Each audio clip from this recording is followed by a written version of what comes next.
Okay, Daily Trader TV, episode 21, 13th of February. Today's question, is trading for you? Don't forget, I'm not qualified to give you individual advice. Don't follow me into trades. And just remember, if you're using leverage, you can lose far more money than your initial stake. So, is trading for you? Well, the reason this question has come about is I've had a number of conversations over the weekend with various people, and I think it's important that you are realistic about what you should expect, both in terms of what you're doing day-to-day trading and also how much money you're going to make or lose, for that matter. So let's just get the obvious things out of the way. Trading isn't for some people.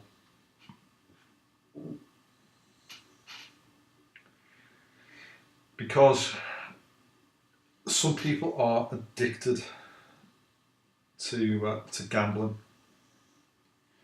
and particularly spread betting sites, I think, are geared to be addictive, to just overtrade. I spoke to somebody that works at a spread betting company who told me that vast majority of people blow their accounts and they either don't see them again or they come back and start a new account and blow that account. So if you go on to any spread betting site, you're going to see all kinds of flashing numbers and whistles going off and bleeps and stuff, and it's all very inviting and for some people very addictive. So I think you need to be extremely careful if you recognise in yourself, especially if you've had problems with fruit machines, roulette, casinos, drinking. If you've got any kind of addictive personality in that respect, particularly around risk, if you like taking risks, I think you need to just stop, have a think about what you're doing.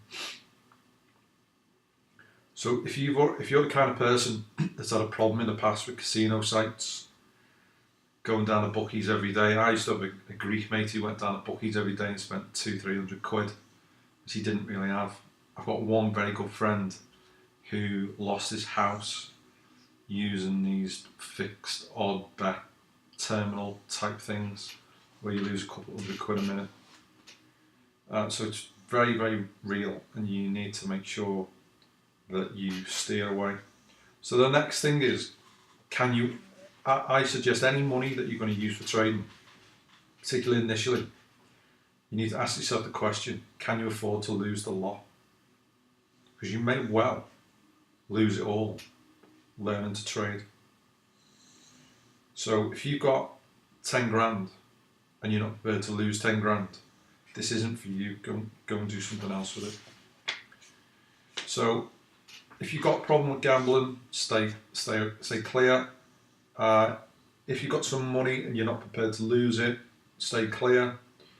I tell people, do not use leverage. So always make sure that you could cover a margin call with the spread betting company.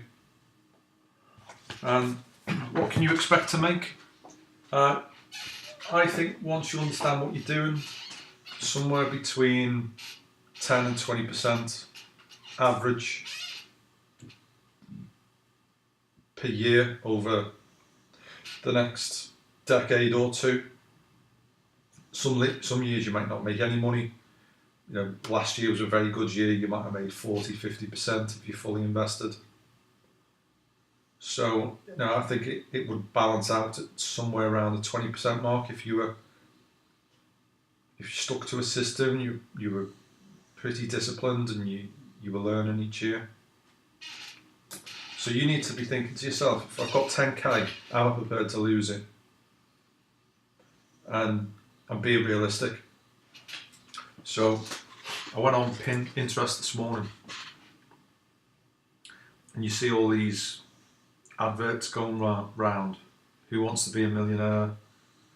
You know, Rolexes falling off the arms, Mercs and Lambos. You know, just take it from me, 15 to 20% is a very respectable figure. So on a 10k account, that's somewhere around £1,500 to £2,000 a year return. So how do you think you're going to buy these Lambos and these Rolexes? I'll be completely upfront. My reason for answering this question is to put you off. I don't think the vast majority of people should be trading. So let's go and have a look at the markets. Yeah, got nice open again this morning. Definitely not out of the woods, but we're starting to make some headway. US had a decent close. Again, not out of the woods. Same with oil. If we go and have a look at the open positions, there was a news item this morning. Boom has been suspended.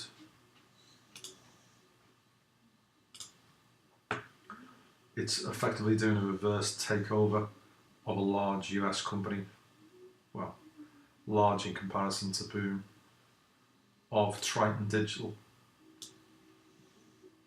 So, paying 185 million. While all that goes through, there's a lot of mechanics need to go through. The company gets suspended while it sorts all that acquisition out. So you'll notice today that there's no trades in Boom. So see what happens. Maybe a dilution on the table. If we look at the portfolio, got 2.95% gain on the table.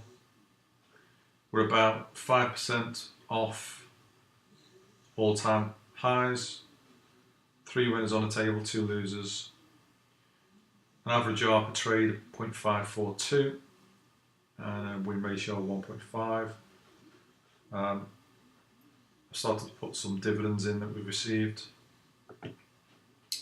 These actually aren't accurate. I need to put them more. They're in the ballpark, but I need to put the more accurate figures in to the penny. So probably do that today. So nothing to see really.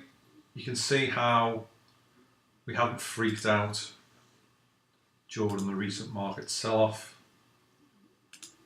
We've just managed the risk, and we'll see what happens next. There's a range of things that could happen. We don't know what will happen, but we could well